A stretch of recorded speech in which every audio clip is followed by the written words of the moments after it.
Join JJ and Alex Wednesday from 3 to 6 at Kenny J's Barbecue at the District in South Jordan. Order half-pound burgers in time for your 4th of July barbecue, pre-smoked by Kenny himself. DJ, PK, and David Locke, radio voice of the Utah Jazz, joining us. David, good morning. Friday with DJ and PK, and a Friday of draft week. My goodness, things don't get any better than this. Oh my gosh, how are you? And I haven't gotten to talk to you in like 2 weeks. It's been the longest 2 weeks of my life. I miss you. Yeah, I miss you dearly. I know. Okay, what's up, my guy? Well, there's a whole lot of noise around Ace. Is he going to show? Is he not? Is he trying to force a trade? What is going on? Are the Angels going to stand their ground? What is being said behind the scenes? What do you think? What do you know? What do you suspect? What do you expect? Take it and run with it, David. All right, so I need some clarity here because I just was like searching the internet. So Tony Jones writes in The Athletic that reports surfaced Thursday that Ace Bailey,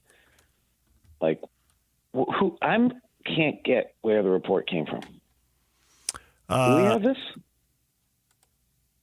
ESPN, as near as I can tell. So Jay Bill says stupid thing about press conferences? Well, that's a factor. I mean, there's a story posted by Jonathan Givony and Tim Bontemps that says that, okay. That they informed a team that they didn't want to select the right team. A team, which we already talked about. That's weird because wouldn't he tell Philly, Charlotte, and Utah? Why wouldn't it be 3 teams? Well, maybe they weren't told that. Maybe it was, and they haven't been told that. And it could have been Charlotte. It could have been. Yeah. Sure. Yeah. He wasn't going top 2. This whole thing is so weird. I agree. And I'm trying to figure out what of it is actual. I'm going a little like old guy with gray in his hair here for a second. Of like, how much of this is just that we have to talk all the time about everything now, and that there's just so many different outlets and this and that, and then there's everything's aggregated and AI grabs everything. Okay, that's part of it. And that's part. But he didn't work out for some teams, and we're now 2 days after the draft, and there's no press conference announced or scheduled. I don't think that's that weird. And here's the way I can say I don't think that's that weird, but I might be wrong. Mm-hmm. I looked at last year, and we did the presser, I believe, if I have my notes right, the Monday afterwards. Mm-hmm. And just to back that up, I am talking to you from San Francisco right now. Okay, but Walter Clayton came out. The press conference is whenever it's held, but Clayton, according to Windhorst, is here. So there is something there, even if it's just slight. All right. I mean, there may be some. I'm just trying to figure out what's. I guess. Oh yeah, we all I'm not saying there's nothing. I'm not saying there's nothing because clearly his man. May not even be his agent, right? Sarah Todd did a bunch of stuff yesterday. He's not a registered agent, so it's not his agent. So the person who's conducting him definitely was trying to control the draft and didn't control it the way they wanted to. Right. Right. So that I think is factual. Yes, and that is seconded by Travis Hansen, who was on our show yesterday, who said that their table was right next to that. And he says their reaction when they're selected, they were not happy. You can go listen to that. Wherever you get your podcast, you can listen to Travis's specific quote, how he said it, tone, all that stuff, wherever you get your podcasts. Yeah, okay. I feel like that's the story. And then everything else right now I just feel is noise. That he wasn't happy. If that makes sense. Is that what you're saying when you say that's the story? Yeah, that they tried to dictate the draft. Okay, yeah. Overplayed their hand. They didn't get what they wanted.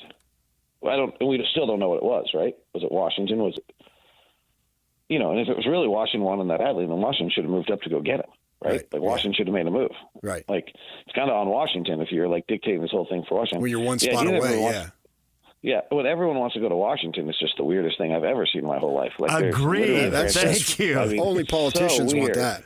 Yeah. Right. It's so weird. I mean, maybe we'll end up having our basketball players get the inside scoop in their tax, and their net worth can increase the way our Congress people do it, and maybe that's the reason to go to Washington. But nice. I mean, it's just the craziest. It's just the craziest thing. It's so bizarre. So yeah, I guess the bigger issue, and this is the first step in it, is this whole not wanting to go to Utah thing. We have to run a franchise that ignores that fact. And two, we've got to find a way to like get over this because it's just absurd at this point. I mean, it's just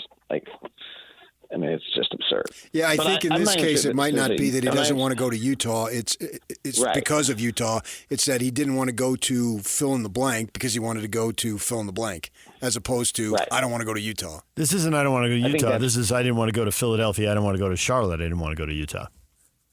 Right. Yes, I think that's true. It doesn't help us, though, that the headlines are Utah right now.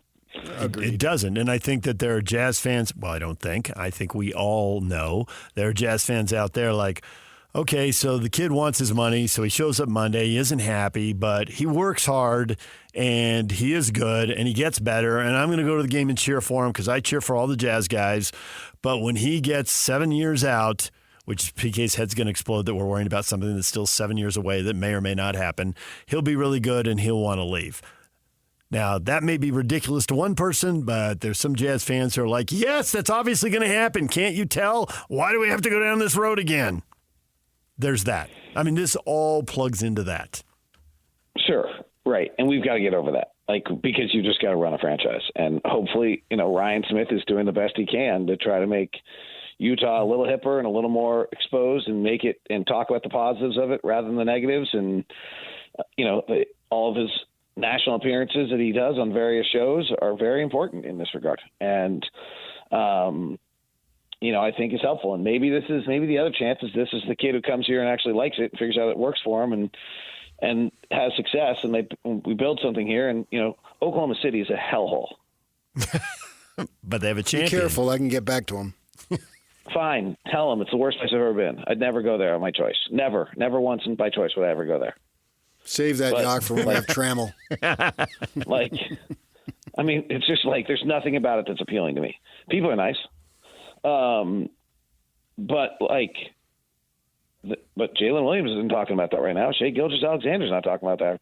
I'm sure Chet Holmgren didn't want to go to Oklahoma City. Right. I promise. I didn't want to start my newspaper career in Casa Grande, Arizona. Get over it. Right. Yeah, right. Right. So, seriously, Oklahoma City is the worst place I've ever been. There are. That's too harsh. That is too harsh. I'm glad you at least said the people are nice. That was good that you. God is great. Well, it's not their fault. Beer is good, there. And people are crazy. Right. It's not their fault they live there. Yeah. We can't blame them, Pat. There are reactions coming out. Draymond Green with the whole pre-draft workout saying this, question character, question work ethic. This is you're entering the league with a strike against you. And then PK's got a story. He heard Eddie Johnson, the longtime NBA sharpshooter from the 80s and 90s.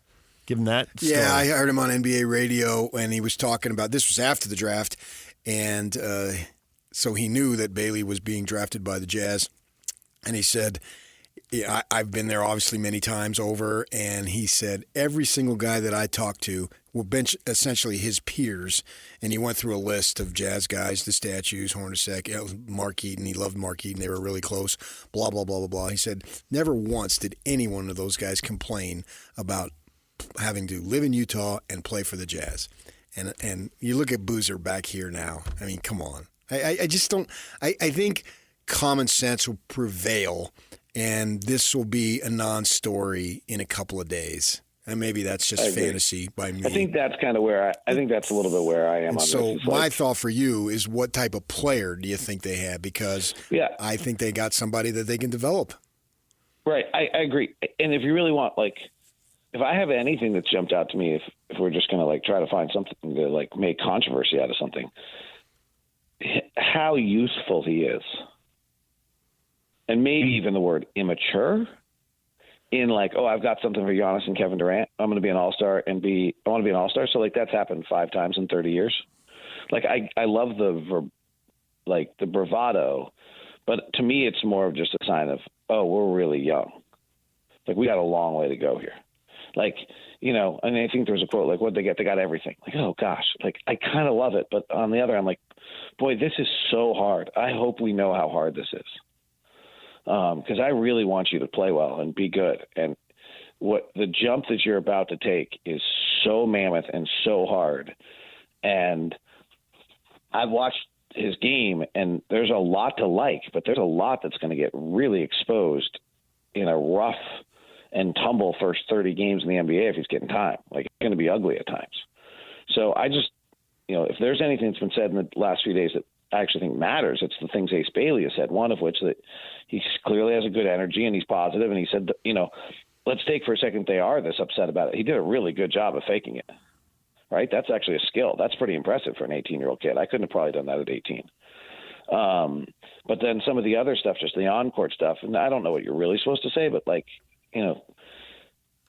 those things have jumped out to me of I think his quote yesterday was, I want to be rookie of the year and an all-star. Like, okay, that's great, but oh my gosh, I hope you know how much work that is. What did you think of the other draft picks? They're super Boston-esque. So I do know that they really did want, they proved it, right? They went up 3 spots to get it. They really wanted Walter Clayton Jr. They really liked, his shot making is ridiculous. He's a little older, picks in the top 20 that are 22 or have not panned out particularly well over the years. But he really can shoot it. And so in that sense, they're Boston-esque. And then the kid out of Wisconsin really kind of matches the Sam Hauser, Luke Cornett. Who's the other kid? Drew Peterson, Baylor Shireman. If you go through the years in Boston, they've been drafting that kind of kid. Matt Ryan, over the last 5 or 6 years, 6-7 years, they've had older 3-4 year college players, 5-year college players. This is the first 6-year college player who can shoot it and maybe lacks something in their draft profile that allows them to either go undrafted or go into the late second round. And then Boston finds a way that it works for them. And we've seen that out of Cornett and Shireman Shireman, we haven't seen it yet, but Hauser, and then Matt Ryan a little bit. And this Drew Peterson kid got some time last year, and we'll see if Baylor Shireman comes around. So in the last 6 years, there's 5 examples of very similar draft picks at Boston. Do you see these draft picks having an effect on players that they now might move, guys who've already been on the roster? Well, we've got, ignoring yesterday's addition, the second-round draft pick, because I'm going to guess he's on a 2-way. If you keep Lowry in the rotation and keep Walker in the rotation, then you have 8 other players, the oldest of which I think is Walter Clayton Jr., right? Isn't that the irony? Isn't he older than every single player we've drafted? Yeah, I think so. But right? So you've got your point guards are Clayton and Collier. Your shooting guards are Keontae and Sensabaugh. Your wings are Bailey and Cody. Your power forward is Lowry and Taylor, and your centers are Walker and Kyle. That's 10 guys right there, and that doesn't count John Collins, Colin Sexton, and Jordan Clarkson yet. So something's going to give, is what you're saying. Yeah, that's just a lot of guys. Either that's your 10, and you're not going to be manipulating minutes in any way, shape, or form to work on draft picks, but you are going to keep your draft pick with that roster. You might need some more veteran presence to it. I think it would be hard. It's going to be hard for them to run the Sexton Clarkson duplication again. I think they probably have like to avoid doing that. John Collins, to me, doesn't seem to be a big impediment on minutes there. I just don't know that we know that Cody or Ace or Taylor are going to be really ready. And since Lowry can slide to the 3, if you have John on your roster, I think you're fine. You could end up, if Taylor isn't entirely ready yet and Ace isn't, youthfully ready and Cody isn't there yet, you could end up with a real gap with that 10 I just talked about. So having someone like John Collins could still be really, really valuable to you. So I don't know what the next move is. Honestly, I thought the biggest quote of the week, it's funny that things that are said, was Brian Windhorst's quote about the Jazz. It might not have been wrong, but that the Jazz have the least talent of anyone in the NBA. That was, I thought, whoo, might be true actually right now. And it just tells you where we are and what a process Austin Ainge has to go through to get us to where he wants to get us to. Yeah, I guess I would have to think about that more, and maybe he's already thought about that as far as that goes. And with the idea of Austin saying that they're not going to tank on, not going to lose on purpose. What do you think that means as far as the roster composition? I think he said there were two. I think the comment he really said was that there were two things that players want. They want to try to win, and they want hope. Right? Wasn't that kind of what he said? Are we on? Okay. Same page. All right. And so I think you can lose a lot of games while still instilling some hope. And you can be trying to win and lose a lot of games. Sure. Yeah. And I think that's where the Jazz are. Unless, so if you're going to bypass a 1 through 8, a pick that's 1 through 8, you're going to just bypass a pick at all. And in the case of this case, it would be the only way we get it is if it's 1 through 8. So you're just giving up a first round draft pick. It better be really worth it. Not like sort of worth it, like really worth it, right? First round draft picks are incredibly valuable, even more valuable now under this new collective bargaining agreement. So unless we're going to be a top 10 team in the NBA next year, based on some moves we're about to make, I can't see it being worth it. Like, it's certainly not worth it to be the 18th best team in the NBA. And it's certainly not worth it to be the 22nd best team in the NBA. That would be a disaster. Right. So, but they would be if they played the veterans, though. Yeah, that's no, where that's where I disagree with Windhorst. Wait. They would be what? Let's make sure we're on the same page here. They won 17 games. They'd win at least 10 more. Oh, okay. I'm sorry. I thought you thought they'd be a top 10 or top 15 team. No. No, they'll be just good enough to draft 10, 12, 14, maybe 16. I don't even see that. But they'll be good enough to draft 10, 12, something like that, and it'll cost them the draft pick. They'll end up with I'm not sure. I'm not sure that's into that good. Well, I think other teams are going to tank and drop games. Who? And there's that's lot of so interesting to me.